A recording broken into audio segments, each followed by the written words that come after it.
जिस प्रकार प्रतिदिन मांस भक्षण से व्याकुल होकर राजा ने ब्रह्मा जी से कहा, ब्रह्मन, आपके अनुग्रह से मुझे स्वर्ग का सुख प्राप्त हुआ है।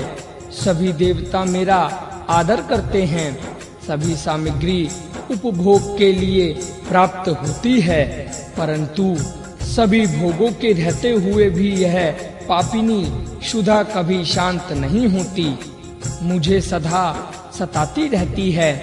इसी कारण मुझे अपने पूर्व शरीर के मांस को प्रतिदिन खाने के लिए भूलोक में जाना पड़ता है और इसमें मुझे बड़ी घृणा होती है। मैंने कौन सा ऐसा पाप किया है जिससे मुझे उत्तम भोजन नहीं मिलता? आप कृपा कर ऐसा कोई उपाय बताएं जिससे मेरा यह दुख दूर हो जाए। ब्रह्मा जी बोले, राजन, आपने अनेक प्रकार के दान दिए हैं, बहुत से यज्ञ किए हैं और गुरुजनों की भी संतुष्ट किया है, परंतु ब्राह्मणों को स्वादिष्ट उत्तम व्यंजनों का भोजन नहीं कराया। अन्य दान न करने से ही आज आपकी यह दशा हो रही है। अन्य से बढ़कर कोई संजीवनी नहीं, अन्य को ही अमृत जानना चाहिए। इसलिए अब आप पृथ्वी पर जाकर वेद शास्त्र जानने वाले कुलीन ब्राह्मणों को भोजन कराएं, उससे आपका यह दुख दूर हो जाएगा। ब्रह्मा जी का वचन सुनकर राजा श्वेत ने पृथ्वी पर आकर महर्षि अगस्त्य जी को परम भक्ति से भोजन कराया और अपने गले की दिव्य एकावली माला को दक्षिणा के रूप में समर्पित किया। अगस्त्य को भोजन कराते ही राजा श्वेत संतुष्ट हो गए और सभी देवता वहां जाकर अतीव आदर पूर्वक राजा को विमान में बैठाकर स्वर्गलोक चले गए। श्री रामचंद्र जी ने जब रावण का वध कर दिया, तब वह एकावली अगस्त्य जी ने श्री रामचंद्र को दे दी। यह अन्नदान का ही महात्म्य है। मेरा वचन सत्य है कि प्राणियों के लिए अन्न से बढ़कर कोई उत्तम पदार्थ नहीं है। अन्य जीवों का प्राण है, अन्न ही तेज, बल और सुख है। इसलिए अन्नदाता प्राणदाता है। भूखा व्यक्ति जिस दूसरे व्यक्ति के घर आशा करके जाता है और वहां से संतुष्ट होकर आता है, तो भोजन देने वाला व्यक्ति धन्य हो जाता है। उसके समान पुण्य कर्मा और कौन होगा। दीक्षा प्राप्त स्नान तक कपिला गौ, याज्ञिक, राजा, भिक्षु तथा महोदधि ये सब दर्शना मात्र से पवित्र कर देते हैं। इसलिए घर पर आए भूखे व्यक्ति को जो भोजन ना दे सके, उसका गृहस्थ आश्रम व्यर्थ है। अन्न के बिना कोई अधिक समय तक जीवित नहीं रह सकता। मनुष्यों का दुष्कृत अर्थात किया हुआ दूषित कर्म अन्न में प्रविष्ट हो जाता है। इसलिए जो ऐसा व्यक्ति का अन्न खाता है, वह अन्न देने वाले के दुष्कृत का ही भक्षण करता है। इसके विपरीत अमृतमय पवित्र पत्रार्थ का भोजन करने वाले व्यक्ति का एक महीने का किया हुआ पुण्य अन्नदाता को प्राप्त हो जाता है। जिस अन्न के दान का इतना महत्व है, उसका दान क्यों नहीं करते? अर्थात थोड़ा बहुत अवश्य करो, करना चाहिए। जो व्यक्ति ब्राह्मण, अतिथि आदि को भोजन आदि करानी में भिक्षा देने के पूर्व ही स्वयं भोजन कर लेता है, वह केवल पाप ही भक्षण करता है। जिस व्यक्ति ने 10,000 या 1,000 ब्राह्मणों को भोजन कराया है, उसने मानो ब्रह्मलोक में अपना स्थान बना लिया। प्राचीन काल में वाराणसी में देवता और ब्राह्मणों का पूजक धनेश्वर नाम का एक वैश्य रहता था। उसकी दुकान में एक स्थान पर एक सर्पणी ने अंडा दिया और वह उस अंडे को छोड़कर कहीं अन्य चली गई।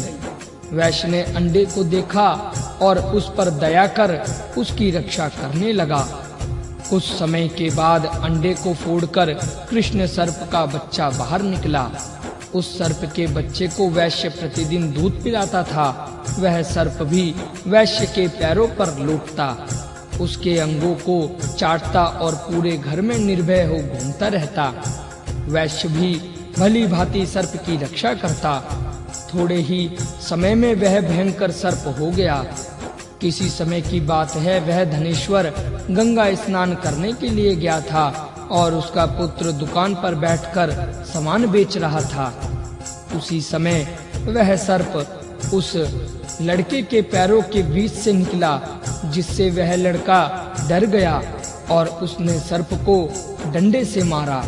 चोट लगते ही सर्प उछलकर वैश्य पुत्र के सर पर बैठ गया और क्रोधित होकर कहने लगा, मूर्ख, मैं तुम्हारे पिता की शरण में हूँ और तुम्हारे पिता ने ही मेरा पालन पोषण किया है, इसलिए मैं तुम्हारा भी भला ही चाहता था, परंतु तुमने मुझे अकारण ही प्रताड़ित किया है, इसलिए अब मैं तुम्हें जीवित नहीं छोड़ूंगा। सर्प के इस प्रकार कहने के साथ ही वैश्य के घर में दुखी हो सब रोने लगे। उसी समय अच्युत, गोविंद, अनंत आदि भगवान के पवित्र नामों का उच्चारण करता हुआ स्नान कर वह धनेश्वर भी घर आ गया। पुत्र की वैसी स्थिति देखकर उसने सर्प से कहा, पत्रग, तुम मेरे पुत्र के मस्तक पर फण फैलाए क्यों बैठे हो? यह ठीक ही कहा गया है कि मूर्ख मित्र और हीन जाति में उत्पन्न प्राणी के साथ संबंध करना अपने हाथों से जलता हुआ अंगारा उठाना है। वणिक की बात सुनकर सांप ने कहा, धनेश्वर, तुम्हारे पुत्र ने मुझे निरपराध ही मारा है। धनेश्वर, तुम्हारे पुत्र ने, इसलिए तुम्हारे सामने ही मैं इसका प्राण ले रहा हूँ, जिससे अन्य कोई भी व्यक्ति ऐसा काम ना करे। यह सुनकर धनेश्वर ने कहा, सर्प, जो उपकार, भक्ति तथा स्नेह आदि को भूलकर अपने रास्ते से भटक जाए, अर्थात अपने कर्तव्य मार्ग को छोड़ दे, उसे कौन रोक सकता है? परंतु क्षण मात्र तुम इस बालक को छोड़ दो, दंश ना करो, जिससे मैं ब्राह्मणों को भोजन कराकर अपना आधर्व्य वैदिक कर्म अपने हाथ से कर सकूं, क्योंकि बाद में मेरे पास कोई पुत्र नहीं रहेगा। सर्प ने इस बात को स्वीकार कर लिया। तदंतर वैश्य ने वेद वेता और जितेंद्रिय 1000 ब्राह्मणों तथा सन्यासियों आदि को घी, पायस सहित मधुर स्वादिष्ट भोजन कराया। भोजन से संतुष्ट हो ब्राह्मणों ने प्रसन्न होकर कहा, वणिक्य पुत्र चिरं जीव नश्चन्तु तव शत्रवः अभीष्ट फल संसिद्ध्यरस्तु ते ब्राह्मणज्ञः। वणिक पुत्र, ब्राह्मणों की आज्ञा से तुम चिरंजीवी हो, तुम्हारे सभी शत्रु नष्ट हो जाए और तुम्हारा मनोरथ सिद्ध हो जाए। ऐसा कहकर ब्राह्मणों ने अक्षत और पुष्प वैश्य के पुत्र के मस्तक पर छोड़े। ब्राह्मणों के वाग्वृज्य से ताड़ित होकर वह सर्प मस्तक से गिर आया और मर गया। सर्प को मरा हुआ देखकर धनेश्वर को बड़ा दुख हुआ और वह सोचने लगा कि मैंने इस सर्प को पुत्र की भांति पाला था और आज यह मेरे ही दोष से मर गया। यह बड़ा ही अनुचित हुआ। उपकार करने वाले में जो साधुता रखता है, उसकी साधुता में कौन सी विशेषता रहती है, अर्थात वह प्रशंसा के योग्य नहीं है। किंतु जो अपकारियों में साधुता रखता है, उसकी साधुता ही सराहनीय है। इस प्रकार अनेक प्रकार से पश्चाताप करते हुए दुखी होकर वैश्य ने ना तो उस दिन भोजन किया, ना ही रात्रि में सो सका। प्रातः काल होते ही गंगा में स्नान कर देवता पितरों का पूजन तर्पण आदि कर घर आया और पुनः 1000 ब्राह्मणों को अनेक प्रकार के उत्तम व्यंजनों का भोजन कराकर संतुष्ट किया। इस पर ब्राह्मणों ने प्रसन्न होकर कहा, धनेश्वर, हम लोग तुमसे बहुत ही संतुष्ट हैं, इसलिए तुम वर मांगो। यह सुनकर उसने वर मांगा कि यह मृत सर्प पुनः जीवित हो जाए। वैश्य ने यह कहने पर ब्राह्मणों ने अभिमंत्रित जल सर्प के ऊपर छिड़का। जल के छींटे पड़ते ही वह सर्प जीवित हो गया। यह देखकर धनेश्वर बड़ा ही प्रसन्न हुआ और नरक के लोग धनेश्वर की प्रशंसा करने लगे। महाराज, यह सहस्त्र ब्राह्मण भोजन अन्य दान का संक्षेप में मैंने महात्म्य वर्णन किया।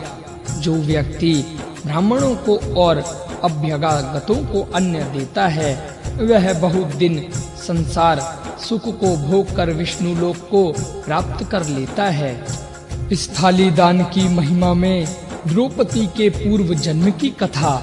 महाराज युधिष्ठिर ने कहा, भगवन, आपके द्वारा अन्न दान के महात्म्य को सुनकर मुझे भी एक बात स्मरण आ रही है, जिसे मैंने अपनी आंखों से देखा है। उसे मैं आपको सुनाता हूँ। जिस समय दुर्योधन, कर्ण, शकुनी आदि ने घूत कृणा में छल से हमारे राज्य को छीन लिया और हम लोग द्रौपदी के साथ वल्कल वस्त्र तथा मृगचर्म धारण कर वन को जा रहे थे, उस समय नगर के लोग और सदाचारी ब्राह्मण स्नेह से हमारे साथ चलने लगे। उन्हें देखकर मुझे बड़ा दुख हुआ और मैं यह सोचने लगा कि जो व्यक्ति ब्राह्मण, मित्र, भृत्य आदि का पोषण करता है, उसी का जीवन सफल है। अपना पेट तो मनुष्य, जीव जंतु, पशु पक्षी सभी भर लेते हैं। अभ्यागत, शूद्र और कुटुंब को छोड़कर जो व्यक्ति केवल अपना ही पेट भरता है, वह जीवित होते हुए भी मरे हुए के समान है। यही सोचकर मैंने उन ब्राह्मणों से कहा कि आप लोग त्रिकाल यज्ञ और ज्ञान विज्ञान में पारंगत हैं और मेरे स्नेह के विभूषित होकर ही आए हैं। अब कोई ऐसा उपाय बताने की कृपा कीजिए जिससे कि भाई, बंधु, मित्र, भृत्य सहित आप लोगों के लिए ही भोजन आदि का प्रबंध हो सके, क्योंकि इस निर्जन वन में हमें 12 वर्ष बिताने हैं। मेरे इस प्रकार के वचन को सुनकर मैत्रेय मुनि ने मुझसे कहा कि कौतिन्य, एक प्राचीन वृतांत मैंने दिव्य दृष्टि से देखा है, जिसे मैं कह रहा हूँ, आप ध्यान पूर्वक सुने। किसी समय एक तपोवन में कोई दुर्भगा, दरिद्रता, ब्रह्मचारिणी ब्रह्मणी निवास कर रही थी। वह इस दशा में भी प्रतिदिन ब्राह्मणों का पूजन किया करती।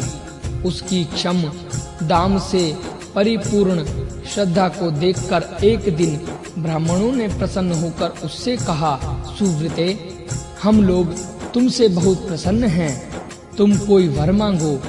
तब ब्राह्मणों ने कहा, महाराज, किसी व्रत अथवा दान की ऐसी विधि बताने की कृपा कीजिए जिसके करने से मैं पति की प्रिय, पुत्रवती, सौभाग्यवती, धनाढ्य तथा लोक में प्रशंसा के योग्य हो जाऊं। ब्राह्मणों की यह बात सुनकर वशिष्ठ जी ने कहा कि ब्राह्मणी, मैं तुम्हें सभी मनोरथों को पूर्ण करने वाले स्थानीय दान की विधि बता रहा हूँ। 500 पल, 250 पल अथवा 125 पल तांबे का पात्र बनाएं, या सामर्थ्य ना हो तो मिट्टी की उत्तम हांडी बना ले। वह गहरी और सुदृढ़ हो। उसे मूंग तथा चावल से बने पदार्थों से भरकर चंदन से चर्चित कर एक मंडल के मध्य में स्थापित कर ले तथा उसके समीप सब प्रकार के शाक, जलपात्र, घी का पात्र रखें और पुष्प, धूप, दीप, नैवेद्य, वस्त्र आदि से उसका पूजन करें और इस प्रकार उस पात्र की प्रार्थना करें। इसका भाव यह है कि समीप ही प्रज्वलित अग्नि हो, चावल हो तथा जल भी हो, किंतु यदि इस थाली बटलोई ना हो तो भोजन नहीं पकाया जा सकता। इस थाली तुम सिद्धि चाहने वालों के लिए सिद्धि तथा पुष्टि चाहने वालों के लिए पुष्टि स्वरूप हो। मैं तुम्हें प्रणाम करता हूँ। मेरी बात को सत्य करो। मेरे ज्ञाति वर्ग सुहृद वर्ग, बंधु वर्ग तथा भृत्य वर्ग आदि जब तक भोजन ना कर ले तब तक तुम में से भोजन घटे नहीं, ऐसा व्रत प्रदान करो। यह मंत्र पढ़कर वह पात्र द्विज श्रेष्ठ को दान कर दें। यह दान रविवार, संक्रांति, चतुर्दशी, अष्टमी, एकादशी तथा तृतीया को करना चाहिए। वशिष्ठ जी का यह उपदेश मानकर वह ब्राह्मणी नित्य ब्राह्मणों को दक्षिणा सहित स्थाली पात्र देने लगी। पार्थ, उसी पुण्य के प्रभाव से जन्मांतर में वही ब्राह्मणी द्रौपदी रूप में तुम्हारी भार्या हुई है और दान देने में द्रौपदी का हाथ कभी शून्य नहीं रहेगा, क्योंकि यह द्रौपदी सती, शची, स्वाहा, सावित्री, भू, अरुधंती तथा लक्ष्मी के रूप में जहाँ रह रही हो वहाँ फिर कौन सा पदार्थ दुर्लभ हो सकता है। इतना कहकर मैत्रेय मुनि ने कहा कि महाराज युधिष्ठिर, यह द्रौपदी अपनी थाली से अन्न दे तो संपूर्ण जगत को तृप्त कर सकती है। फिर इन थोड़े से ब्राह्मणों के भोजन आदि के विषय में आप क्यों चिंतित होते हैं। मैत्रेय जी का यह वचन सुनकर भगवान, हम लोगों ने भी वैसा ही किया और सभी परिजनों के साथ ब्राह्मणों को नित्य भोजन कराने लगे। प्रभु, अन्न दान के प्रसंग से यह स्थाली दान की विधि मैंने कही, इसलिए आप मेरी धृष्टता को क्षमा करें। और व्यक्ति सुंदर ताम्र की थाली बनाकर चावलों से उसे भरकर पूर्व दिन में इस विधि से ब्राह्मण को देता है, उसके घर सुहृद, संबंधी, बांधव, मित्र, भृत्य और अतिथि नित्य भोजन करें तो भी भोजन की कमी नहीं होती। दासी दान विधि। भगवान श्री कृष्ण कहते हैं, महाराज, अब मैं भक्ति और स्नेह से दासी दान की विधि बता रहा हूँ। चारों आश्रमों में गृहस्थ आश्रम श्रेष्ठ है, इसमें मुख्य ही मुख्य है। गृह में भी गृहिणी की प्रधानता है। वह स्त्री भी यदि शील तथा विनय आदि से संपन्न और सदाचारणी हो तो फिर क्या कहना। जिस घर में स्त्रियों का आदर सत्कार होता है वहाँ देवगण आनंद मग्न होकर निवास करते हैं, और जहाँ इनका अनादर होता है वह घर नष्ट हो जाता है। अपमानित नारी जिस घर को शाप देती है वह घर मानो कृतज्ञता के द्वारा शीघ्र ही पराभव को प्राप्त हो जाता है। सदाचारिणी श्रेष्ठ स्त्री को कोई पुण्यवान ही प्राप्त करता है। जिस घर में सुवर्ण, श्रेष्ठ, दासी, अन्य बालक और दही दूध आदि गव्य पदार्थ ना हो उस घर को साक्षात नरक ही जानना चाहिए। अधिपति के बिना, गाव दासी के बिना, घर और घी के बिना भोजन, ये तीनों व्यर्थ हैं। जिस घर में दासियां सत्कृत होती हो वहाँ साक्षात कमल हस्ता लक्ष्मी का वास होता है। जिस घर में शौच, आचार, व्यवहार शुद्ध हो, दास दासियों का भली भांति पोषण होता हो, उस घर में लक्ष्मी निवास करती है। जिसकी बुद्धि धर्म में लगी हुई है उसका चित्त कभी आकुल नहीं होता। जिस घर में भार्या गृहस्थ व्यवहार में कुशल हो, दासियां अपने अपने काम में तत्पर हो और सेवक सदा उद्यमी हो, उस घर में धर्म, अर्थ एवं काम का निवास होता है। वेदों में कहा गया है कि जो स्वयं को प्रिय हो उन पदार्थों का दान देना चाहिए। इस बात का विचार कर पूर्व काल सौम्य ग्रह युक्त स्थिर नक्षत्रों में श्रेष्ठ दासी का ब्राह्मण को दान करना चाहिए। दासी दान करने वाला अप्सराओं लोक में निवास करता है। प्रपा, कौंसला और अग्निष्टिका अंगीठी दान की महिमा। महाराज युधिष्ठिर ने पूछा, देवकी नंदन, अब आप प्रपा, कौंसला दान के महात्म्य को बतलाएं। किस समय और किस विधि से यह दान होता है, उसके दान का क्या फल है आप इन सब का वर्णन कीजिए। भगवान श्री कृष्ण बोले, महाराज, चैत्र मास के आरंभ में ब्राह्मण द्वारा उत्तम मुहूर्त की जानकारी चैत्य पीपल या गांव के किसी प्रसिद्ध वृक्ष के नीचे अथवा निर्जल स्थान में या वन में घनी और शीतल छाया युक्त एक सुंदर मंडप बनाना चाहिए। मंडप के बीच में गीले वस्त्र से ढककर शीतल जल से भरे हुए बड़े-बड़े मटके रखने चाहिए। जल पात्र भी रखें। सुशील और गृहस्थ ब्राह्मण को नियुक्त करें जो निरंतर थके प्यासे लोगों को जल पिलाता रहे। उस ब्राह्मण के निर्वाह योग्य जीविका की व्यवस्था कर द्रव्य, अन्न आदि जो भी वह चाहे उसे देना चाहिए। इस प्रकार उत्तम मुहूर्त में प्रपा बनाकर यथाशक्ति ब्राह्मण भोजन करना चाहिए। तदंतर इस मंत्र को पढ़कर प्रपा का दान करना चाहिए। इस प्रा को मैंने संपूर्ण प्राणियों के लिए बनाया है। इसके दान करने से मेरे पितृ तृप्त हो जाएं। उस दिन से लेकर 4 मास तक निरंतर जल पिलाना चाहिए और यथाशक्ति अन्न भी देना चाहिए। सुगंध, शीतल, उत्तम सुस्वादु जल उत्तम पात्र में रखकर सबको पिलाना चाहिए और यथाशक्ति ब्राह्मण भोजन भी नित्य कराना चाहिए। इस विधि से जो व्यक्ति ग्रीष्म ऋतु में जलदान करता है वह सभी तीर्थों और सभी दानों का फल प्राप्त कर लेता है तथा देवताओं द्वारा पूजित होता है। वह पूर्ण चंद्र के समान दिव्य कुंभाकार विमान में बैठकर स्वर्ग में जाता है। 20 करोड़ वर्ष पर्यंत वहां सुख भोगता है और यक्ष, गंधर्व, किंकर आदि सब उसकी सेवा में तत्पर रहते हैं। पुनः भूमि पर जन्म लेकर चारों वेदों का मर्मज्ञ ब्राह्मण होता है और उत्तम कर्मों के अनुष्ठान से मुक्ति प्राप्त कर लेता है। प्रपादान करने का सामर्थ्य ना हो तो ग्रीष्म काल में शीतल जल से पूर्ण धर्म घट प्रतिदिन ब्राह्मणों के घर देना चाहिए और प्रतिमास उसका उद्यापन करना चाहिए।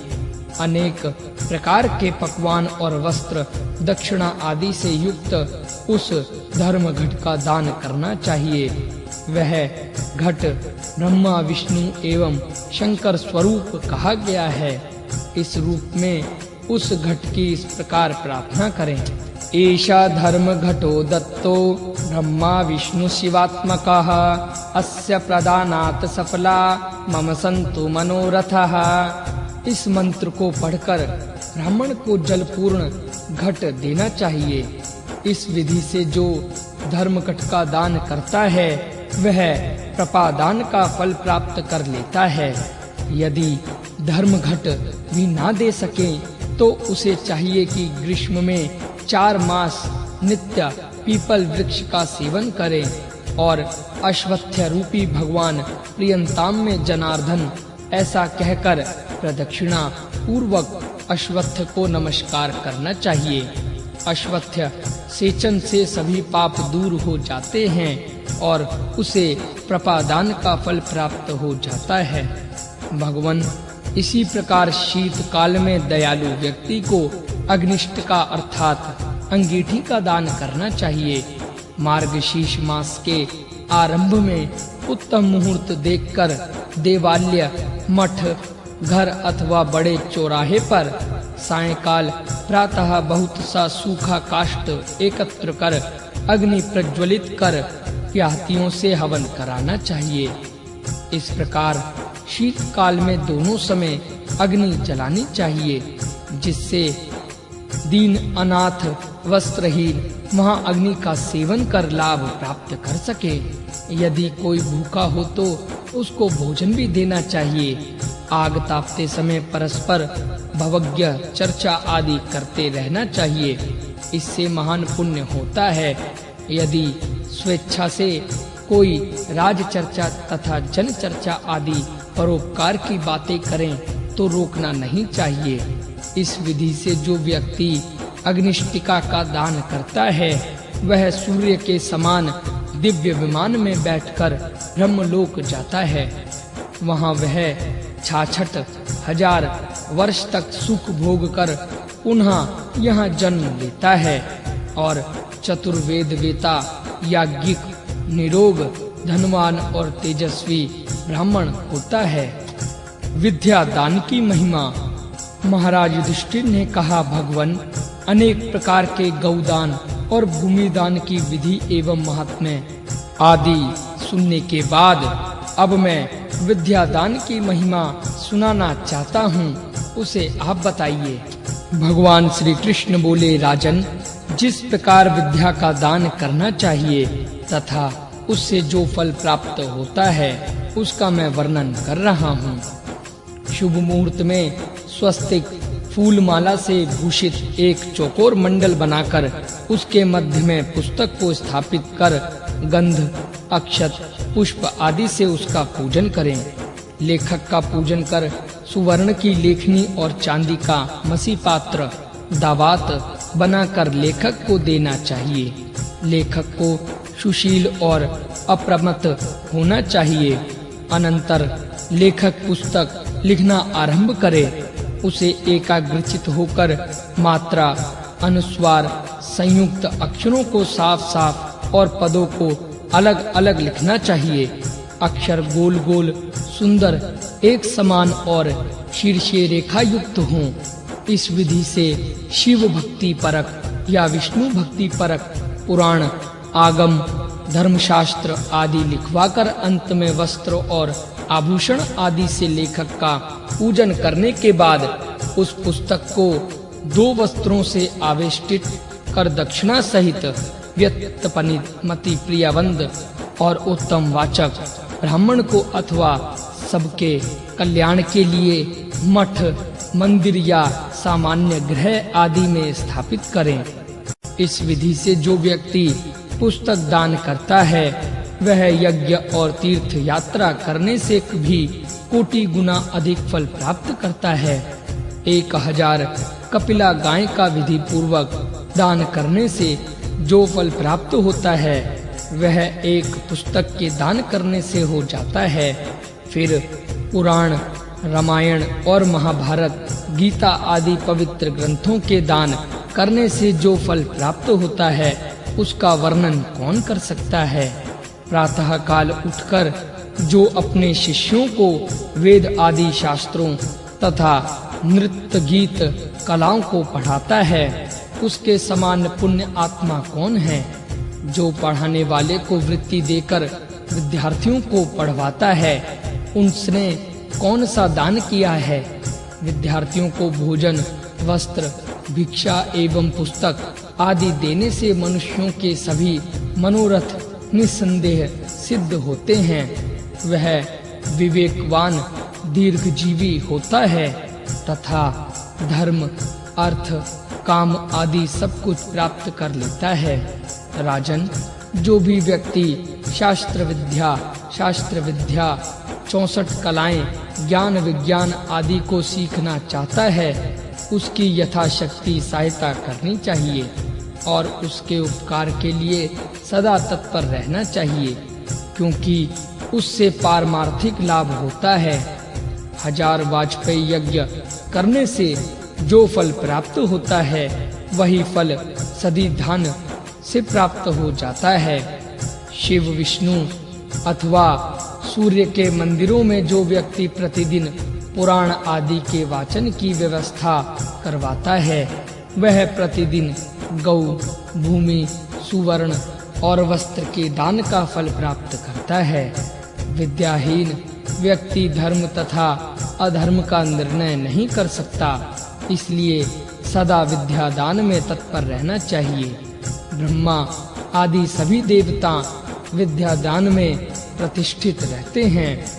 विद्या दान करने वाला व्यक्ति एक कल्प तक विष्णु लोक में पूजित होता है और पुनः भूलोक में जन्म लेकर दाता, भोगी, रूप सौभाग्य युक्त, दीर्घ आयु, निरोग और पौत्र युक्त धर्मात्मा राजा होता है।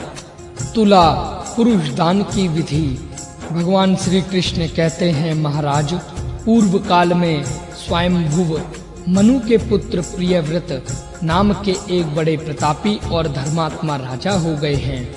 उन्होंने 30,000 वर्ष तक धर्म पूर्वक राज्य किया और पृथ्वी को 7 द्वीपों में बांटकर उनमें अपने 7 पुत्रों को प्रतिष्ठित कर दिया है। तदंतर वे विषयों से विरत होकर तप करने के लिए वन में चले गए।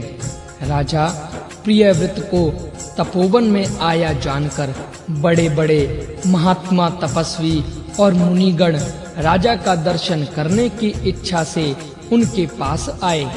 राजा ने भी पाद्य, अर्घ और आचमन आदि से उनका पूजन किया तथा मधुर वाणी से कुशल क्षेम पूछकर बैठने के लिए आसन दिया। उसी समय सूर्य के समान देदीप्यमान ब्रह्मा जी के पुत्र पुलत्स्य मुनि ने वहां पदार्पण किया। पुलत्स्य जी को आए देखकर राजा सहित सभी मुनि उठ खड़े हुए और उन्होंने अतीव सत्कार पूर्वक आसन देकर पाद्य आदि से पूजन किया। तदंतर सभी लोग सुख पूर्वक आसन पर बैठ गए। फिर शास्त्र चर्चा होने लगी। इसी प्रसंग में मुनियों ने संसार के कल्याण की कामना से पुलत्स्य मुनि से पूछा, मुनि सतम, पुरुष और स्त्रियों को किस दान, व्रत, नियम आदि से सद्गति प्राप्त होती है, आप उसका वर्णन करें। आपके मुख से मधुर वचन सुनने की अभिलाषा हम लोगों सहित राजा प्रियव्रत को भी है।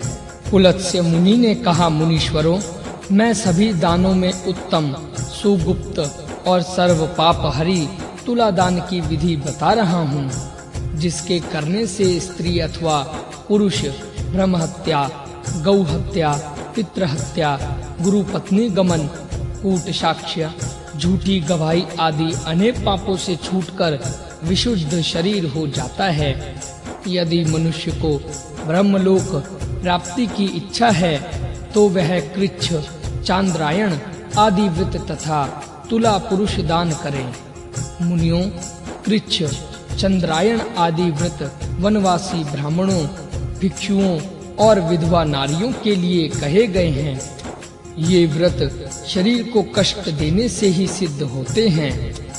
राजा, धनवान, गृहस्थ इस कृच्छ साध्य धर्म को नहीं संपादित कर सकते।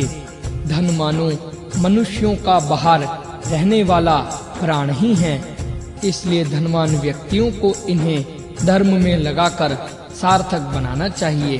संसार में सभी कामनाओं को पूर्ण करने वाला सभी द्रव्यों में श्रेष्ठ सुवर्ण है। यह देवताओं के प्रधान अग्नि देव का ही पुत्र है।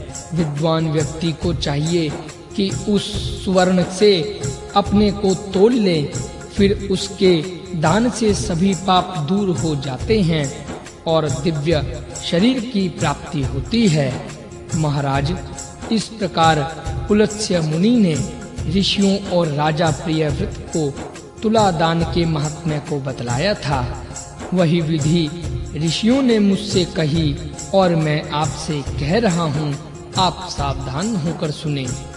व्यतिपात, अयन संक्रांति, विषुवियोग, ग्रहण, ग्रह पीड़ा होने पर, दुस्वप्न देखने पर, कीर्ति की अथवा माघी पूर्णिमा आदि पर्व के दिनों में या जब पर्याप्त धन उपलब्ध हो, उस समय तुला पुरुष दान करना चाहिए।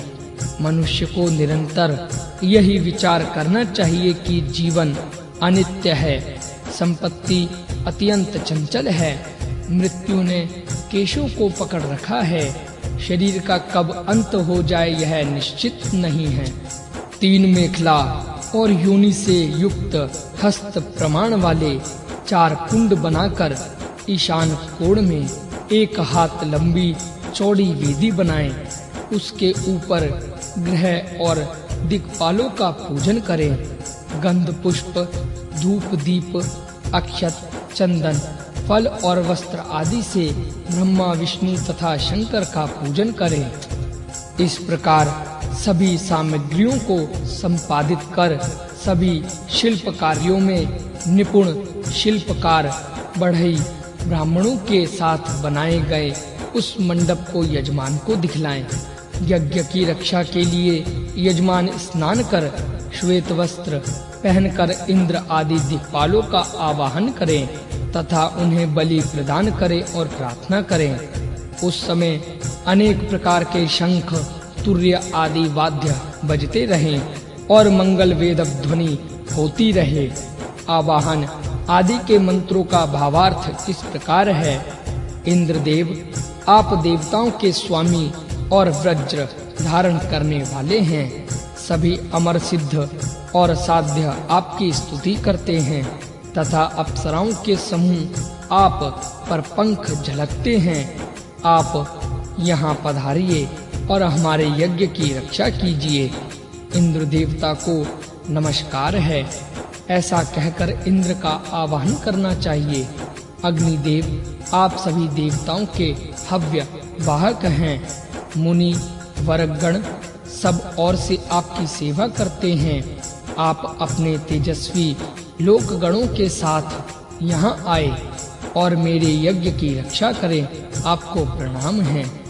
ऐसा कहकर अग्निदेव का आवाहन करना चाहिए।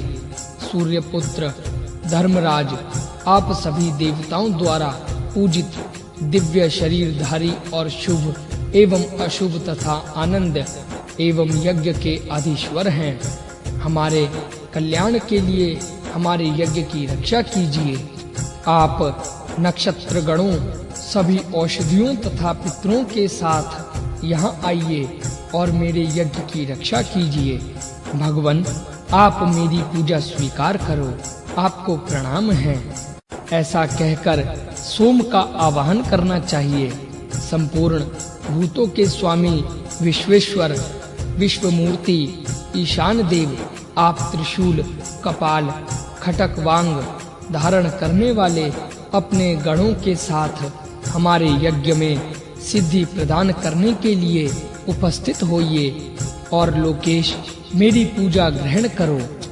इस प्रकार देवताओं का आवाहन कर सूर्यवर्ण का आभूषण, कुंडल, जंजीर, कंकड़, पवित्र अंगूठी, वस्त्र तथा आभूषण शैया का दान करना चाहिए। गुरु को ये आभूषण और वस्त्र दूना देना चाहिए। सर्वप्रथम आहार और आज्य भाग से हवन करें। जिन ग्रहों, लोकपालों तथा देवताओं की प्रतिष्ठा की जाए, सबके तदत मंत्रों से हवन करना चाहिए। तत्पश्चात मांगलिक शब्दों का उच्चारण करते हुए वेद यज्ञों द्वारा अभिषिक्त यजमान श्वेत वस्त्र धारण कर अंजलि में पुष्प ले उस तुला की 3 बार प्रदक्षिणा कर उसे इस प्रकार अभिमंत्रित करें। नमस्ते सर्वदेवानां शक्तिस्त्वं सत्यमास्थिता साक्षी भूता जगद्धात्री निर्मिता विश्वयोगिना एकः तत्सर्व सत्यानि तथा नृतशतानि च धर्माधर्म कृतां मध्ये स्थापितासि जगद्धिते त्वं तूले सर्वभूतानां प्रमाणमहि कीर्तिता मां तोलयन्ति संसारा दोधद्दरस्व नमस्तुते। योऽसौ तत्त्वाधिपो देवः पुरुषः पञ्चविंशकः स एकोऽधिष्ठितो देवी त्वयि तस्मा नमो नमः। नमो नमस्ते गोविन्द तुला पुरुष संज्ञकः त्वं हरेतार्यस्मानस्मात् संसार सागरात्। तुले, तुम सभी देवताओं की शक्ति स्वरूपा हो, तुम्हें नमस्कार है। हे जगद्धात्री, तुम सत्य की आश्चर्य भूता साक्षी स्वरूपा और विश्व योनि ब्रह्मा द्वारा निर्मित की गई हो। जगत की कल्याण कारिणी तुम्हारी एक तुला पर सभी सत्य हैं, दूसरी पर 100 असत्य हैं। धर्मात्मा और पापियों के बीच तुम्हारी स्थापना हुई है। तुम भूतल पर सभी जीवों के लिए प्रमाण स्वरूप बतलाई गई हो। मुझे तोतली हुई तुम इस संसार में मेरा उद्धार कर दो, तुम्हें नमस्कार है। तदंतर ब्राह्मणों को चाहिए कि वे तुला की दूसरी और यजमान की तोल से कुछ अधिक अत्यंत निर्मल सुवर्ण रखें। पुष्टिकामी श्रेष्ठ मनुष्य जब तक सुवर्ण की तुला भूमि पर स्पर्श ना कर ले, तब तक सुवर्ण रखे रहें। फिर क्षण मात्र चुप रहकर इस प्रकार निवेदन करें।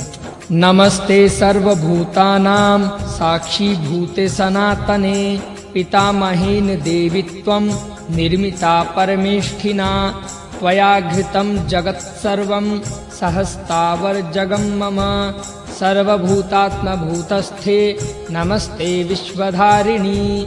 सभी जीवों की साक्षी भूता सनातनी देवी, तुम पितामहा ब्रह्मा द्वारा निर्मित हुई हो, तुम्हें नमस्कार है। तुले तुम समस्त स्थावर जगम रूप जगत को धारण करने वाली हो। सभी जीवों को आत्मभूत करने वाली विश्व धारिणी तुम्हें नमस्कार है। इस विधि से चांदी और कुरूप से भी तुला दान किया जा सकता है। सौभाग्य की इच्छा रखने वाली स्त्री को कृष्ण पक्ष की तृतीया को कुमकुम, लवण और गुड़ का तुला दान करना चाहिए। इसमें मंत्र और हवन की अपेक्षा नहीं रहती। इस विधि से जो स्त्री अथवा पुरुष तुला दान करते हैं, वे श्रेष्ठ सुंदर विमान में बैठकर सूर्यलोक को जाते हैं। वहां 1 वर्ष तक पर्याप्त होने पर विष्णुलोक, शिवलोक, विश्वदेवलोक, इंद्रलोक, धर्मराजलोक, वरुणलोक, कुबेरलोक आदि में अनेकों कल्पों तक निवास कर पुनः मनुष्यलोक में जन्म लेकर धर्मात्मा, दानी और शत्रुओं का क्षय करने वाला राजा का पद प्राप्त करता है। जो व्यक्ति इस महादान के महात्म्य को भक्ति पूर्वक सुनता है, वह भी त्रिविध पापों से मुक्त हो जाता है। ब्रह्मा, विष्णु, शिव से कोई उत्तम पूजनीय देवता नहीं है। अश्वमेध के समान कोई यज्ञ नहीं, गंगा के समान कोई पवित्र नदी नहीं है और तुलादान के समान कोई अन्य दान नहीं है। हिरण्य गर्भदान की विधि। महाराज युधिष्ठिर ने पूछा, भगवान आप किसी ऐसे व्रत अथवा दान की विधि बतलाइए जिसके करने से आयु, यश और ऐश्वर्य की वृद्धि हो।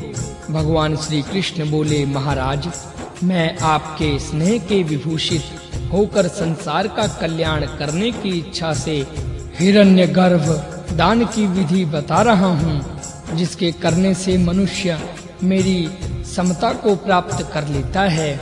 राजन, सुवर्ण अग्निदेव का ज्येष्ठ पुत्र है। वह सभी धातुओं में श्रेष्ठ और परम पवित्र है। उसी का दूसरा नाम हिरण्य है। वही जल के गर्भ में प्रविष्ट होकर पृथ्वी पर उत्पन्न हुआ। जो व्यक्ति भक्ति पूर्वक ब्राह्मण को सुवर्ण का दान देता है, वह मेरे तुल्य हो जाता है। महाराज, अब उसके दान की विधि सुनिए।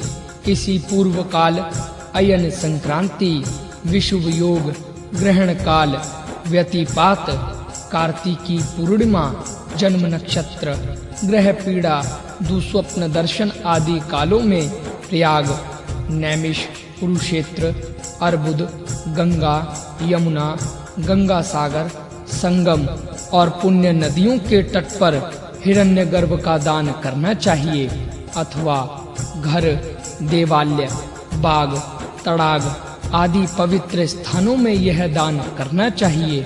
सर्वप्रथम भूमि शोधन कर 12 हाथ लंबा चौड़ा एक मंडप बनाकर उसे स्तंभ, तोरण, पताका आदि से अलंकृत करें। मंडप के बीच में 5 हाथ की वेदी बनाकर उसमें वितान लगाकर उसे फूलमाला आदि से सजा दें। वेदी पर हिरण्यगर्भ कलश को स्थापित करना चाहिए। सर्वप्रथम वस्त्र तथा आभूषण से शिल्पी का पूजन कर ब्राह्मणों से स्वस्ति वाचन कराकर कार्य आरंभ करें। वहां वेदी के ऊपर एक द्रोण तिल रखकर उस पर उसे स्थापित करना चाहिए। उसके बाद हिरण्यगर्भ को कुमकुम से उपलिप्त कर तथा रेशमी वस्त्र से ढककर पुष्पमालाओं से अलंकृत करें। तदंतर धूप दीप आदि से उसकी पूजा करें और यह कहकर नमस्कार करें। भूर्लोक प्रमुखालोका स्वगर्भे व्यवस्थितः ब्रह्मादयस्थिता देवा नमस्ते भुवनोद्भवा नमस्ते भुवनाधार नमस्ते भुवनेश्वर नमो हिरण्यगर्भाय गर्भे यस्य पितामह। भुवनोद्भव भूलोक आदि सभी लोग तथा ब्रह्म आदि देवगण आपके गर्भ में स्थित हैं। अथा विश्वाधार विश्वेश्वर आपको नमस्कार है। जिनके गर्भ में पितामह स्थित हैं अतः हिरण्यगर्भ को प्रणाम है। इस प्रकार पूजा करने के बाद एक रात्रि तक उसका अधिवासन करना चाहिए। वेदी के चारों ओर चौरस 4 कुंड बनवाकर उसमें 4 वेद वेता ब्राह्मण कर्म से मौन होकर हवन करें। वे ब्राह्मण उत्तम वस्त्र आदि से अलंकृत हो तथा उनकी गंध धूप आदि से पूजा कर 2-2 ताम्र पात्र देने चाहिए और लोकपालों का आवाहन कर नैवेद्य बलि देनी चाहिए। इस यज्ञ में पलाश की समिधा हवन के लिए उत्तम होती हैं। चरु तिल एवं गाय के घृत से व्याहित और ग्रहों तथा देवताओं के नाम मंत्रों से 20,000 आहुतियां दें। शुभ मुहूर्त में यजमान स्नान कर श्वेत वस्त्र धारण कर हिरण्यगर्भ का पूजन करने के बाद इस प्रकार प्रार्थना और प्रदक्षिणा करें। नमो हिरण्यगर्भाय विश्वगर्भाय वै नमः चराचरस्य जगतो ग्रहभूताय ते नमः मात्राहं जनितिः पूर्वं मृत्युधर्मा सुरोत्तमा त्वद्गर्भ संभवाबाध्यै दिव्य देहो भवाम्यहम्। हिरण्यगर्भ को नमस्कार है। विश्वगर्भ को प्रणाम है। हे चराचर जगत के ग्रहभूत आपको नमस्कार है। हे सुरोत्तम पहले मुझे माता ने जन्म दिया है। मैं मृत्युधर्मा हूँ। वहीं मैं आपके गर्भ से उत्पन्न होने के कारण दिव्य शरीर युक्त हो जाऊं और आज उत्पन्न हुए तुम्हारे इन अंगों का हम लोग अभिषेक कर रहे हैं। और सत्यवादी ब्राह्मण गौओं का भक्त और शत्रुओं को जीतने वाला संपूर्ण जम्बू द्वीप का राजा होता है। जो व्यक्ति इस विधि को सुनता है वह भी 100 वर्ष से अधिक स्वर्ग सुख का भोग करता है। ब्राह्मण दान विधि। भगवान श्री कृष्ण कहते हैं, महाराज अब मैं महर्षि अगस्त्य जी द्वारा बताई गई ब्राह्मण दान की विधि बता रहा हूँ।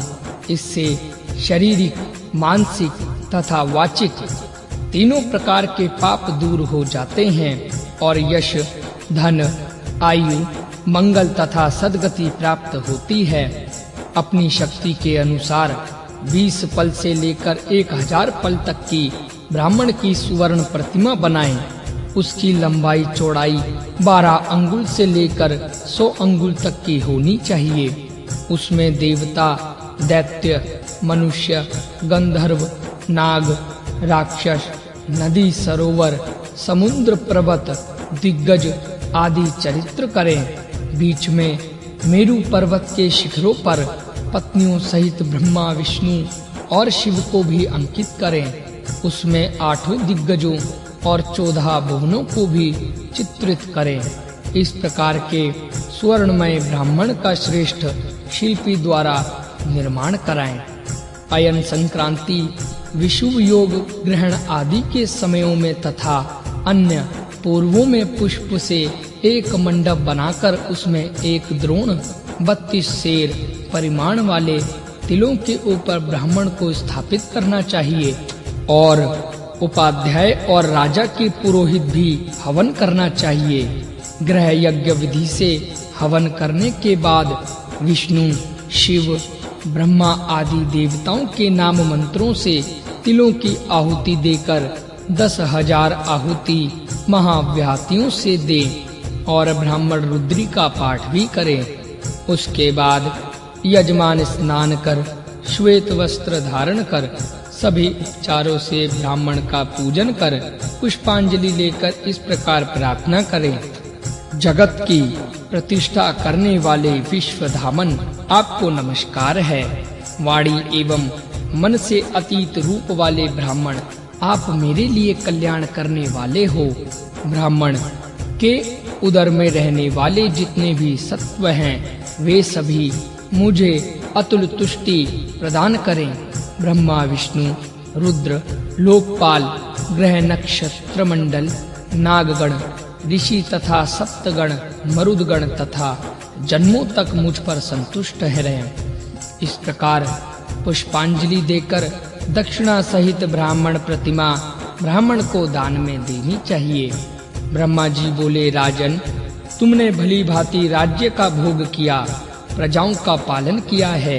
यद्यपि तुम अध्यात्मवादी थे, पर दान आदि सत्कर्म नहीं रहे और उन्हें प्रतिबंधक रूप में समझा। तुम ज्ञानी हो, तुमने तप किया है, इस कारण तुम्हें यह ब्रह्मलोक प्राप्त हुआ। किंतु दान आदि सत्कर्म ना करने के कारण यहाँ रहते हुए भी तुम भूख प्यास से व्याकुल हो। राजा ने कहा, प्रभु, यदि ऐसी बात है तो मुझ पर कृपा कर मेरी भूख प्यास दूर करने के लिए कोई उपाय बतलाइए। भगवान श्री कृष्ण बोले, राजन, यह मैंने ब्राह्मण के महादान का फल बताया। जिसने ब्राह्मण का दान किया, उसने मानो संपूर्ण चराचर जगत का दान कर लिया। वह अपने कुलों का उद्धार कर देता है और 36 मनवंतरों तक ब्रह्मलोक में प्रतिष्ठित होता है। पुनः मनुष्य लोक में आकर धार्मिक कुल में जन्म लेता है। उसे ना दरिद्रता सताती है, ना व्याधि होती है और ना अपने इष्ट जनों से वियोग होता है। जो इस दान के महात्म्य को भक्ति पूर्वक सुनता है अथवा सुनाता है, वह भी सद्गति प्राप्त करता है। फिर जो इस ब्राह्मण दान को करता है, उसके विषय में क्या कहना। कल्प वृक्ष एवं कल्पता दान की विधि। भगवान श्री कृष्ण कहते हैं, राजन, जब भगवान शंकर का माता पार्वती के साथ विवाह हुआ तो उनके अपत्य की कल्पना कर देवगण भयभीत हो गए। वे सभी भगवान शंकर के पास गए और उनसे ऊर्ध्वरेता रहने की प्रार्थना की। इस पर भगवान शंकर कुछ खिन्न से होकर कहने लगे, देवगण, आप लोग भयभीत ना हों, मैं स्थाणु के रूप में स्थित रहूंगा। इस पर माता पार्वती ने क्रुद्ध होकर देवताओं को शाप दे डाला कि जिस प्रकार आप लोगों ने मुझे पुत्र से रहित किया है, उसी प्रकार आप सबको भी पुत्रों की प्राप्ति नहीं होगी। देवताओं को इस प्रकार शाप देकर पार्वती ने भगवान शंकर से कहा, जगतपते, अब तो हमें पुत्र उत्पन्न होगा नहीं, अपुत्र की गति नहीं होती है, ऐसा श्रुति कहती है। अतः हे महाभाग, दोनों लोकों में जैसे उद्धार हो, वैसा कोई आप उपाय बतलाइए। भगवान ने कहा, देवी, पुत्र रहित पुरुष अथवा नारी को चाहिए कि सुवर्ण का एक कल्प वृक्ष बनाकर उसका दान करें, इससे सद्गति प्राप्त होगी। अथवा किसी वृक्ष में कल्प वृक्ष की कल्पना कर उसमें पुत्र तत्व की भावना करनी चाहिए, इससे अपुत्रवान पुत्रवान हो जाता है। देवी, इसमें कोई संदेह नहीं है।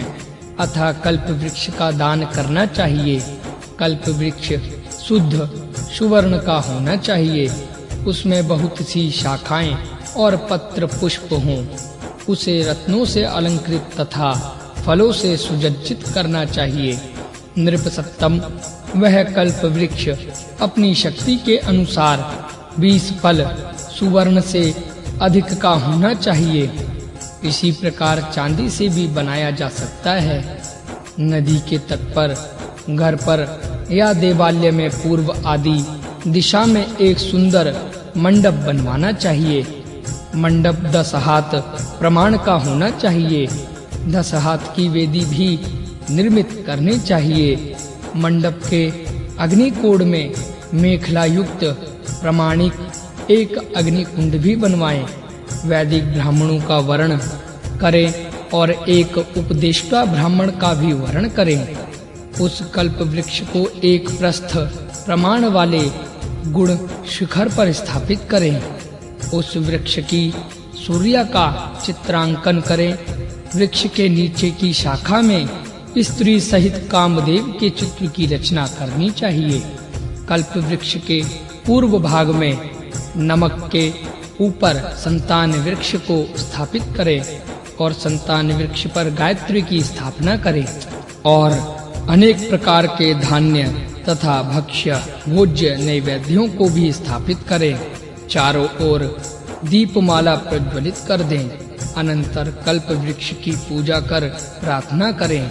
कामदस्त्वं हि देवानां कामवृक्षस्ततः स्मृतः मया सम्पूजितो भक्त्या कुरु यश्व मनोरथान्। कल्प वृक्ष आप देवताओं की इच्छाओं को पूर्ण करने वाले हैं, इसलिए आपको काम वृक्ष कहा गया है। मैंने भक्ति पूर्वक आपकी पूजा की है। आप मेरे मनोरथों को पूर्ण करें। इस प्रकार पूजन करने के बाद रात्रि में महोत्सव पूर्वक जागरण करें। ब्राह्मण हवन करें। सभी स्थापित देवताओं को हवन से आप्यायित करें। प्रातः काल उठकर स्नान आदि कर श्वेत वस्त्र धारण कर शुभ मुहूर्त में उस कल्प वृक्ष का दक्षिणा के साथ दान कर देना चाहिए। कल्प वृक्ष की 3 बार प्रदक्षिणा कर प्रणाम करें और इस मंत्र का उच्चारण करें। नमस्ते कल्प वृक्षाय विततार्थ्य प्रदाय च विशंभराय देवाय नमस्ते विश्वमूर्तये यस्मात् त्वमेव विश्वात्मा ब्रह्मस्था गुणदिवारकः मूर्ता मूर्त परम बीज मथ पाहि सनातन। कल्प वृक्ष आप प्रचुर मात्रा में अर्थ प्रदान करने वाले हैं। आपको नमस्कार है। देव आप विश्व का भरण पोषण करने वाले विश्व मूर्ति हैं। आपको प्रणाम है। सनातन चूंकि आप विश्वात्मा ब्रह्मा शिव दिवाकर मूर्त अमूर्त तथा इस चराचर विश्व के परम कारण रूप हैं, अतः मेरी रक्षा कीजिए। इस प्रकार आमंत्रित कर उस कल्प वृक्ष को गुरु को समर्पित कर दे एवं 4 संतान आदि देव वृक्षों को ऋतज्यों को समर्पित करें। महाराज युधिष्ठिर ने कहा, भगवान संसार का कल्याण करने के लिए ऐसी कौन सी विधि है आदि को बतलाएं, जिससे मनुष्य यश और लक्ष्मी संपन्न निष्पाप और दीर्घ आयु हो जाता है। भगवान श्री कृष्ण बोले, संसार के हित की इच्छा से मैं वह उपाय बतला रहा हूँ जिससे मानव भाग्यशाली हो जाता है। कनक कल्पलता के दान से मनुष्य सौभाग्यशाली हो जाता है। कल्प वृक्ष दान की विधि से ही इसका भी दान करना चाहिए। विधि पूर्वक दिक्पाल होम आधार आज्य भाग हवन गृह याज्ञ तथा व्याहतियों से भी हवन करना चाहिए।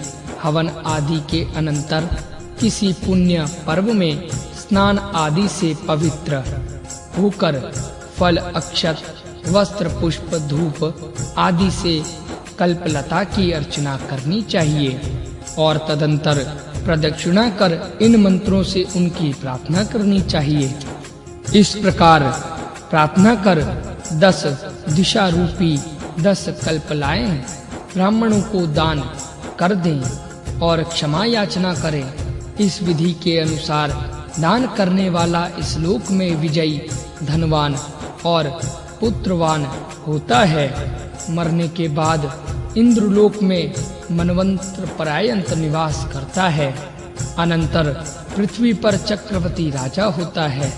जो नारी यह दान देती है वह शक्ति समन्वित चक्रवर्ती पुत्र को जन्म देती है। जो इस कल्पता के दान को देखता है, अनुमोदन करता है अथवा इसके महात्म्य को सुनता है, वह भी मुक्त हो जाता है। गजरथ अश्वरथ दान विधि। महाराज युधिष्ठिर ने पूछा, भगवान, अपनी शक्ति के द्वारा प्राप्त संपत्ति से राजाओं को तथा अधर्म से डरे हुए, ग्रह पीड़ा से सप्तता एवं दुख स्वप्न आदि से दुखित पुरुषों को कौन सा दान देना चाहिए जो ऐहिक तथा पारलौकिक कामनाओं को पूर्ण करने वाला हो? ऐसे किसी विशिष्ट दान का आप वर्णन करें। भगवान श्री कृष्ण बोले, राजन, ऐसे कल्याणकारी श्रेष्ठ दान को आप सुने जो विशेष रूप से राजाओं का हित साधक है।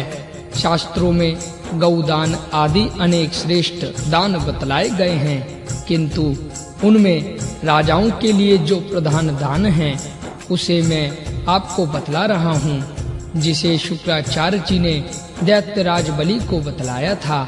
वह दान गजराथ अश्वरथ दान है। शुक्राचार्य जी ने बलि से कहा था, दैत्यपते, जिस गजरथाश्वर रथ दान से सभी पाप भयंकर आदि व्याधियां एवं ग्रह पीड़ाएं नष्ट हो जाती हैं और श्रेष्ठ पुण्य की प्राप्ति होती है, उसे आप सुने। कार्तिक की पूर्णिमा, अयन संक्रांति, चंद्र सूर्य ग्रहण, विषुव योग और सूर्य की संक्रांति में अथवा किसी पुण्य दिन में यह दान करना चाहिए। काष्ठ का एक दिव्य रथ बनाकर उसे सुवर्ण से मंडित करें। वह रथ सुंदर चक्के, धूरे, नेमी, जुआ आदि से उसे स्वर्ण ध्वज तथा सफेद एवं कृष्ण पताकाओं और पुष्पमालाओं से मंडित करना चाहिए। ऐसा रथ बनाकर किसी शुभ और अशुभ दिन में जलमय स्थान अथवा नदी के किनारे, गौशाला या घर के आंगन में अथवा नदी के किनारे एक श्रेष्ठ वेदी पर पुराण और वेद विद्या के ज्ञाता विद्वान ब्राह्मण उसे स्थापित करें। रथ के मध्य में ब्रह्मा की स्थापना करें और प्रणव द्वारा उनकी पूजा करें। उत्तर में विष्णु की स्थापना कर पुरुषुक्त से उनकी पूजा करें। प्रदक्षिणा में भगवान रुद्र की स्थापना कर रुद्र सूक्त द्वारा उनकी पूजा करें। सूर्यादिग्रहों में पुष्प, गंध, फल, नैवेद्य, दीप, वस्त्र और मालाओं द्वारा पूजा करें। शंख, भेरी और मृदंगों के शब्द एवं ब्रह्मघोष के द्वारा महान उत्सव कराएं। अग्निकोण में एक हाथ प्रमाण वाला एक कुंड बनवाकर विभिन्न वैदिक शाखाओं के अध्येता ब्राह्मणों की पूजा करें। 4 या 8 ब्राह्मणों तथा एक आचार्य का वर्ण करें। तिल एवं घृत के द्वारा हवन करें। इस प्रकार द्विजों के साथ यजमान यज्ञ विधि संपन्न कर शुभ लक्षणों से समन्वित 2 श्रेष्ठ हाथियों को रथ में नियोजित करें।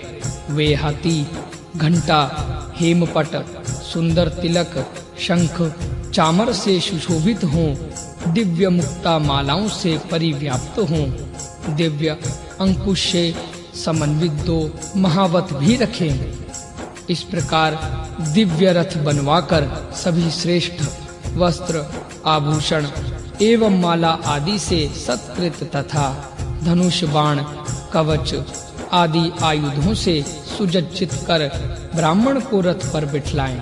अनंतर श्वेत वस्त्रधारी यजमान रथ की परिक्रमा कर पुष्पांजलि लेकर सभी पापों का नाश करने वाले इस मंत्र से प्रार्थना करें। कुमुद, ऐरावत और पद्म, पुष्पदंत, वामन, सुपत्निक, अंजन तथा सार्वभौम ये 8 गज देव योनि में उत्पन्न हैं। इनके वंश में उत्पन्न ये 2 गज अत्यंत बलवान और रूपवान हैं। इस रथ में इनको नियोजित कर देने से और गजयुक्त रथ का दान करने से ये गज मेरे लिए वर प्रदान करने वाले हों। यह रथ यज्ञ पुरुष साक्षात विष्णु रूप है और इस पर बैठे ब्राह्मण शिव स्वरूप हैं। इसलिए इन गजों से युक्त रथ के दान करने से भगवान विष्णु तथा शंकर मुझ पर प्रसन्न हो। ऐसा कहकर उस रथ पर बैठे ब्राह्मण की रथ सहित पुनः प्रदक्षिणा कर वह रथ उन ब्राह्मण को दान कर दे। रथ को ब्राह्मण वेद देवता के द्वार तक पहुंचाकर पुनः अपने घर वापस आ जाएं। इस प्रकार दान कार्य के पूर्ण होने पर अंधे, दीन, मूक, बधिर, अनाथों और वस्त्र और भोजन आदि से संतुष्ट करें, गौदान करें। राजन, इसी प्रकार एक दूसरा रथ बनाकर उसमें जीन, लगाम आदि से संयुक्त 2 शुभ लक्षणों वाले घोड़ों को अलंकृत कर जोतना चाहिए।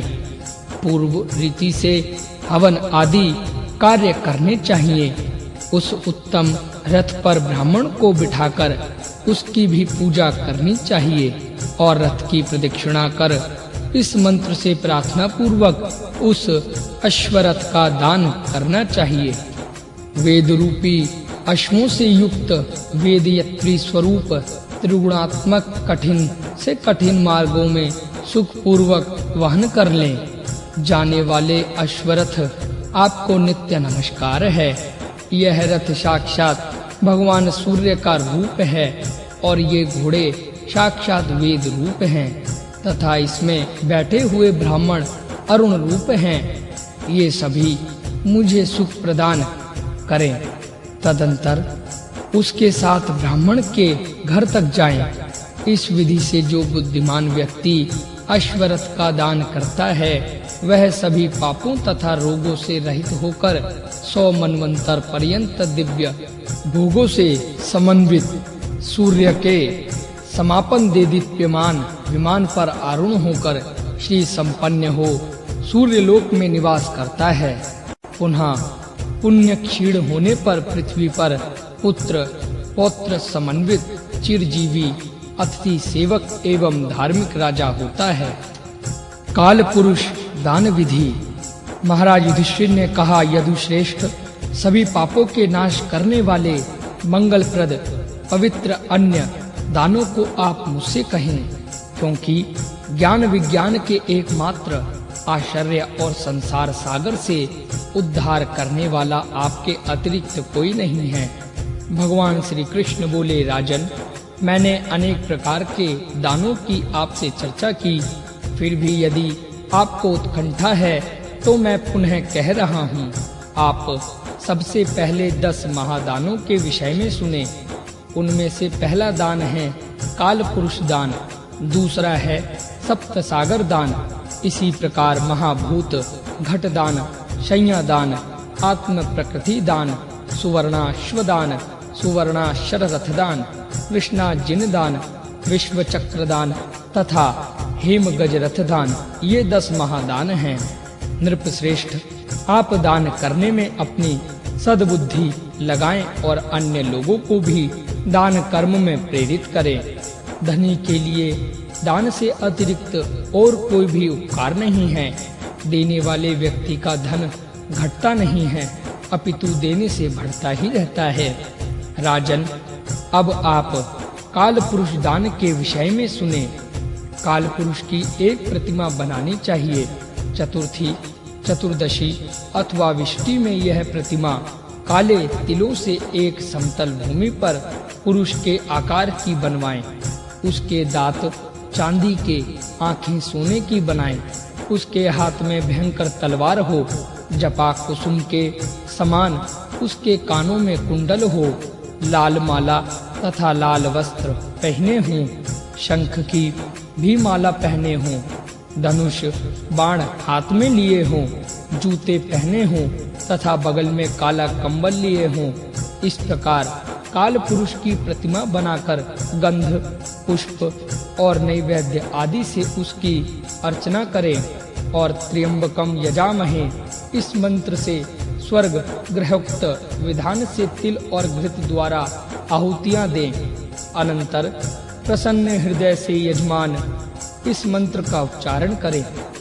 काल पुरुष सब सुख आपसे ही घटित होते हैं, इसलिए आप काल कहे जाते हैं। सुवृत ब्रह्मा विष्णु शिव से भी आप असाध्य हैं। आपकी मैंने भक्ति पूर्वक आनंद के साथ पूजा की है। विभो, मुझे आपसे सुख की कामना है, आप उसे कृपा पूर्वक पूर्ण करें। आपको बारंबार नमस्कार है। इस प्रकार पूजा कर वह प्रतिमा ब्राह्मण को समर्पित करें। वस्त्र और अलंकारों से ब्राह्मण की पूजा कर उसे यथाशक्ति दक्षिणा प्रदान करें। इस विधि से काल पुरुष का दान करने वाले को मृत्यु एवं व्याधि का भय नहीं रहता। वह सभी बाधाओं से रहित होकर अपार संपत्ति और अंत में सूर्य लोक का भेदन कर परम पद को प्राप्त हो जाता है। पुण्य क्षीण होने पर वह पुनः यहाँ आकर पुत्र, पौत्र तथा लक्ष्मी से संपन्न धार्मिक राजा होता है। सप्त सागर दान विधि। भगवान श्री कृष्ण कहते हैं, राजन, अब मैं संपूर्ण पापों के विनाशक परमोत्तम सप्त सागर दान की विधि बतला रहा हूँ। बुद्धिमान पुरुष युग आदि तिथियों तथा ग्रहण आदि के समय स्वर्ण निर्मित 7 स्वक्त तंत्र कुंडों का निर्माण करें। ये कुंड एक बिता चौड़े तथा एक अर्तिन अर्थात बंधी हुई मुट्ठी वाले हाथ जितने लंबे होने चाहिए। इन्हें अपनी आर्थिक शक्ति के अनुसार 7 पल सोने से ऊपर 1000 पल तक का बनवाना चाहिए। इन सभी कुंडों को कृष्ण मृग के चरम पर रखे गए किलों के ऊपर स्थापित करना चाहिए।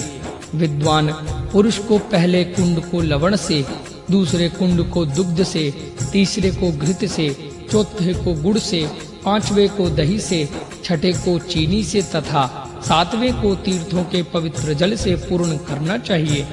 फिर लवण कुंड में सुवर्ण निर्मित ब्रह्मा की, दूध कुंड के मध्य में भगवान विष्णु की, घृत कुंड में भगवान शिव की, गुड़ कुंड में भगवान भास्कर की, दही कुंड में सुराधिक की, शर्करा कुंड में लक्ष्मी की और जल कुंड में पार्वती जी की स्थापना करनी चाहिए।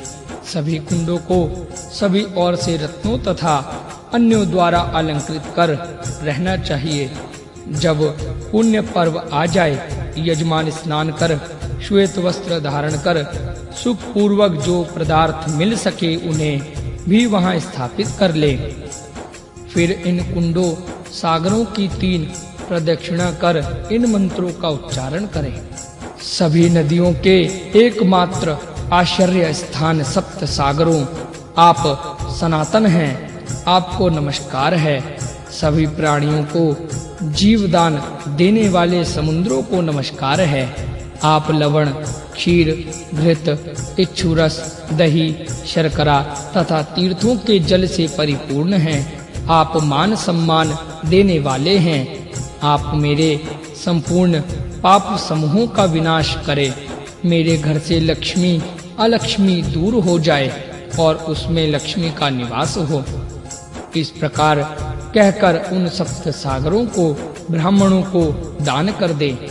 कुंती नंदन युधिष्ठिर, इस सप्त सागर के दान करने वाले के घर से 8 पीढ़ी तक लक्ष्मी दूर नहीं होती। वह 7 मनवंतरों तक देवलोक में पूजित होता है और फिर अंत में ब्रह्मलोक को प्राप्त होता है। महाभूत घट दान विधि। भगवान श्री कृष्ण कहते हैं, राजन, अब मैं महापातकों को नष्ट करने वाले अच्युतम महाभूत घट दान की विधि बता रहा हूँ। पुण्य दिन में आंगन को लीप कर रत्नों से समन्वित सुवर्ण कुंभ का निर्माण करें। कलश को प्रादेश मात्र से 100 अंगुल पर्यंत अपनी शक्ति के अनुसार 5 पल से 100 पल तक बनाना चाहिए।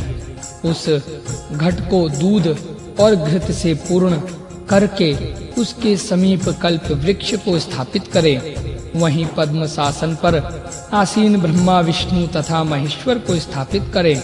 लोकपाल और इंद्र आदि को अपने अपने वाहनों से युक्त करके स्थापित करना चाहिए।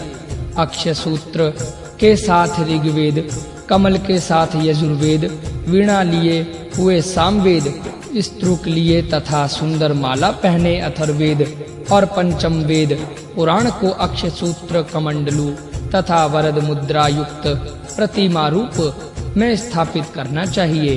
घट के चारों ओर सप्तधान्य, चरणा पादुका, जूता, छाता, चामर, शैया आदि को भी स्थापित करना चाहिए। पुष्पमाला और अन्य उपचारों द्वारा स्थापित घट की पूजा करें। शुभ मुहूर्त में स्नान कर 3 बार उस घट की तथा वेद आदि प्रतिमाओं की प्रदक्षिणा कर इस मंत्र का उच्चारण करें।